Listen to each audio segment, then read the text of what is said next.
بسم الله الرحمن الرحيم. الحمد لله والصلاة والسلام على رسول الله، أما بعد. قال الله تعالى: وإذ قال ربك للملائكة إني جاعل في الأرض خليفة قالوا أتجعل فيها من يفسد فيها ويسفك الدماء ونحن نسبح بحمدك ونقدس لك قال إني أعلم ما لا تعلمون.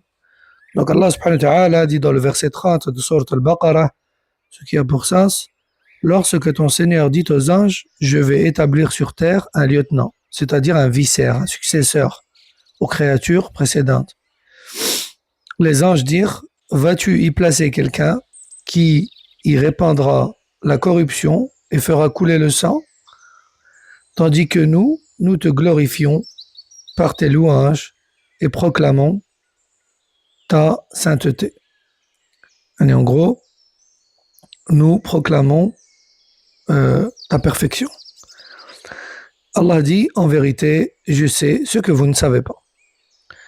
قال الشيخ السعدي رحمه الله: هذا شروع في ذكر فضل آدم عليه السلام أبي البشر، أن الله حين أراد خلقه أخبر الملائكة بذلك، وأن الله مستخلفه في الأرض، فقالت الملائكة عليهم السلام: أتجعل فيها من يفسد فيها، يعني بالمعاصي، ويسفك الدماء، وهذا تخصيص بعد تأميم لبيان شدة مفسدة القتل، وهذا بحسب ظنهم أن الخليفة المجعول في الأرض سيحدث منه ذلك، فنزه الباري عن ذلك وعظموه وأخبروا أنهم قائمون بعبادة الله على وجه خال من المفسدة، فقالوا ونحن نسبح بحمدك، يعني ننزهك التنزيه اللائق بحمدك وجلالك، ونقدس لك، يحتمل أن معناها ونقدسك، فتكون اللام مفيدة للتخصيص والإخلاص،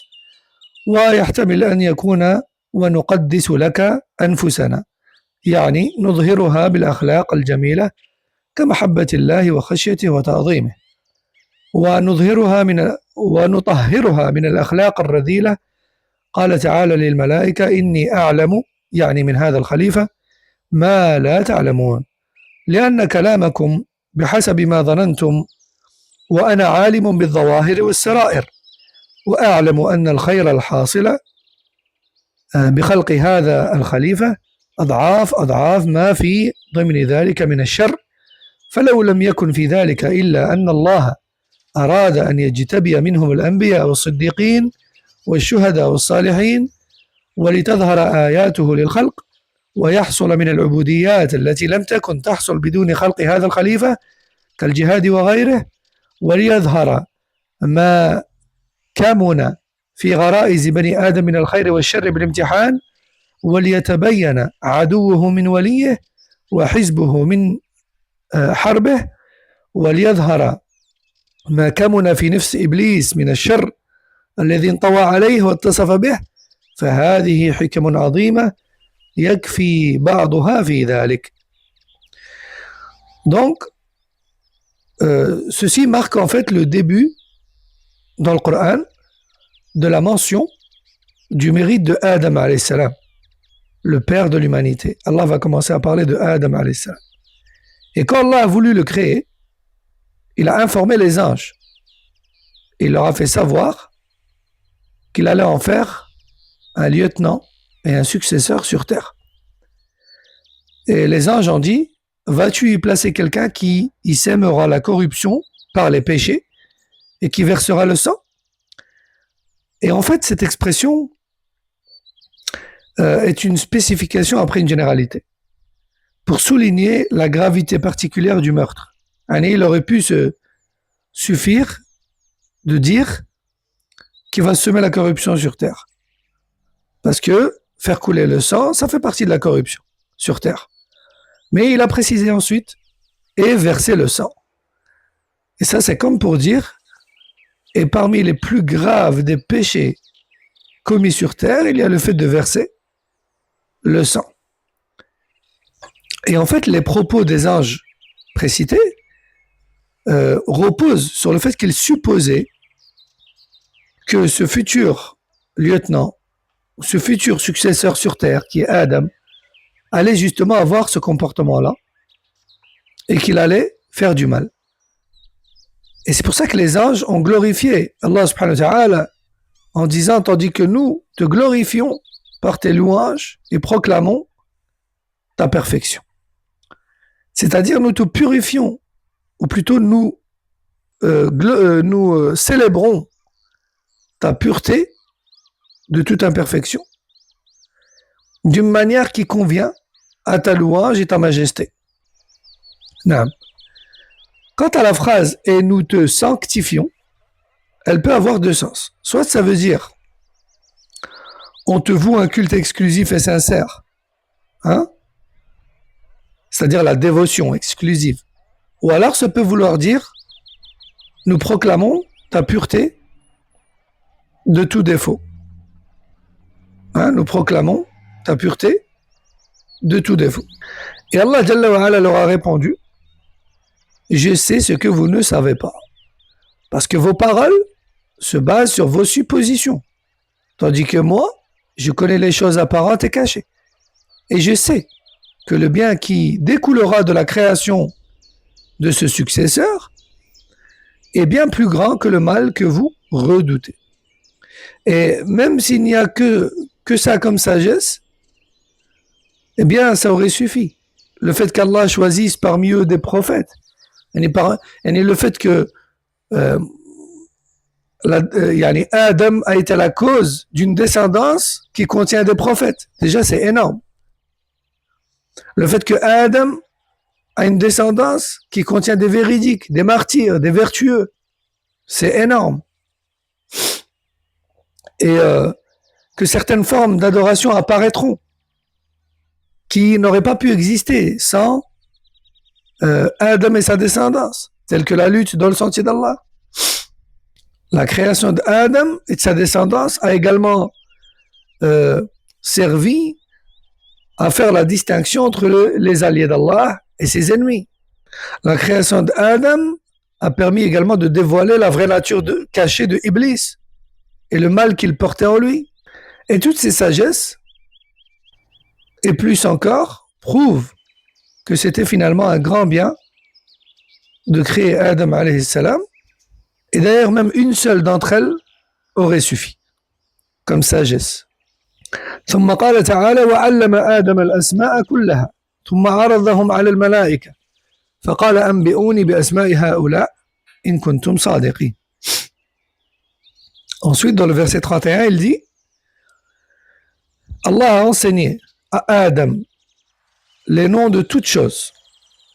Les noms de toutes choses. Et là, je vais faire une petite pause pour faire remarquer que le premier homme, Adam alayhi salam, connaissait toutes choses parmi ce qu'Allah a créé.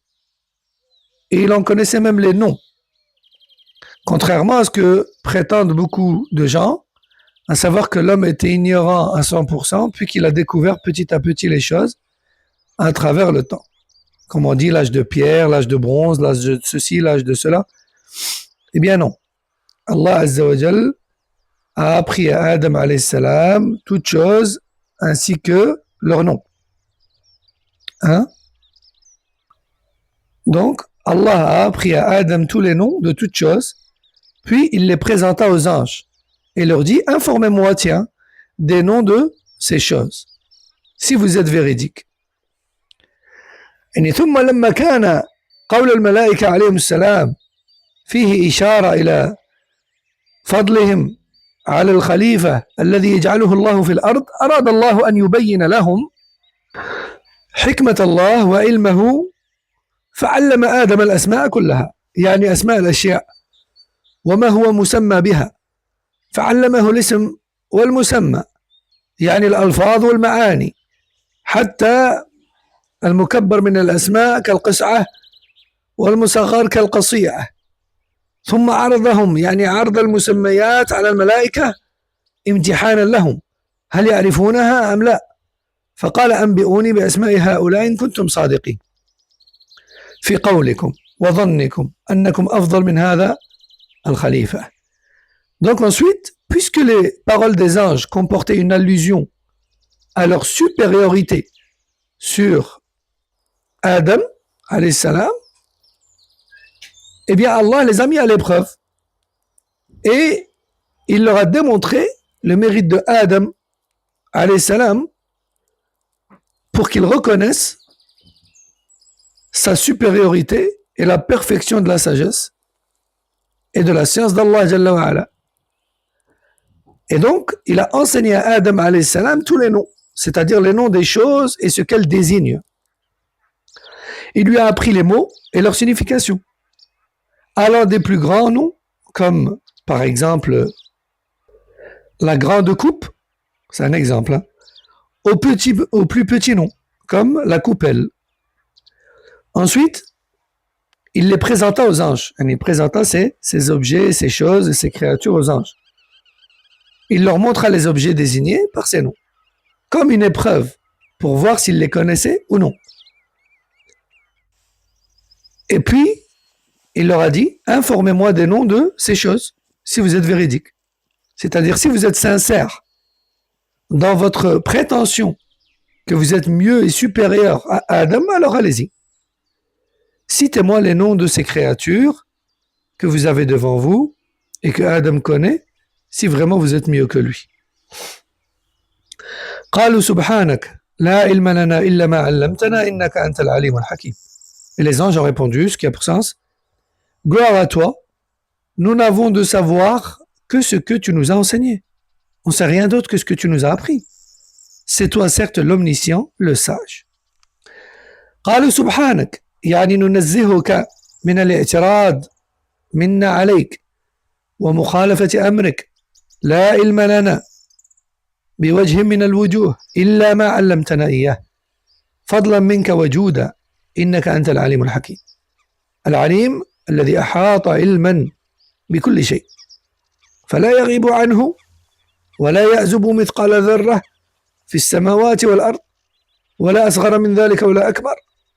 الحكيم من له الحكمة التامة التي لا يخرج عنها مخلوق ولا يشذ عنها مأمور فما خلق شيئا إلا لحكمة ولا أمر بشيء إلا لحكمة والحكمة هي وضع الشيء في موضعه اللائق به فأقروا واعترفوا بعلم الله وحكمته وقصورهم عن معرفة أدنى شيء واعترافهم بفضل الله عليهم وتعليمه إياهم ما لا يعلمون. Enfin, donc les anges ont dit gloire à toi, c'est-à-dire nous te proclamons exemple de toute imperfection. Elle était parfait. Gloire à toi. C'est ça que ça veut dire subhanallah. Allah est parfait. En particulier de toute objection de notre part à ton ordre. Yani, subhanallah, t'es parfait et tout ce que tu fais et tu décides n'est que parfait et sage. Et ce n'est pas du tout une objection de notre part, ce qu'on a dit. Et ce n'est pas une opposition à ta volonté. Ensuite, ils ont dit, nous n'avons de savoir que ce que tu nous as enseigné. En vérité, c'est toi le savant, le sage. Le savant, l'alim, c'est celui dont la science embrasse toute chose. L'alim, pas l'alim. Hein? En arabe, il y a une différence entre l'alim et l'alim. L'alim, c'est celui qui sait. L'alim, c'est celui qui sait tout, dans le moindre détail. Rien ne lui échappe, pas même le poids d'un atome dans les cieux et sur la terre. Ni plus petit, ni plus grand. Ensuite, Al-Hakim. Al-Hakim, c'est le sage. Celui qui possède une sagesse parfaite, à laquelle rien n'échappe, dans la création, ni dans les ordres qu'il donne. Et tout ce qu'il fait, tout ce qu'il dit, eh bien, ça a une raison parfaite, et rien n'est fait sans raison, et rien n'est sans but. Donc il n'a rien créé sans sagesse, ni ordonné quoi que ce soit sans sagesse. Et la sagesse, c'est quoi, nous dit Cheikh Saadi? C'est le fait de placer chaque chose à sa juste place. Donc, dans tout ça, les anges ont fini par reconnaître et avouer la science et la sagesse d'Allah, également leur propre incapacité à connaître ne serait-ce que la moindre chose, et également le mérite d'Allah qui leur a enseigné ce qu'ils ignoraient. فهذا والله أعلم وصلى الله وسلم وبارك على نبينا محمد وعلى آله وصحبه أجمعين.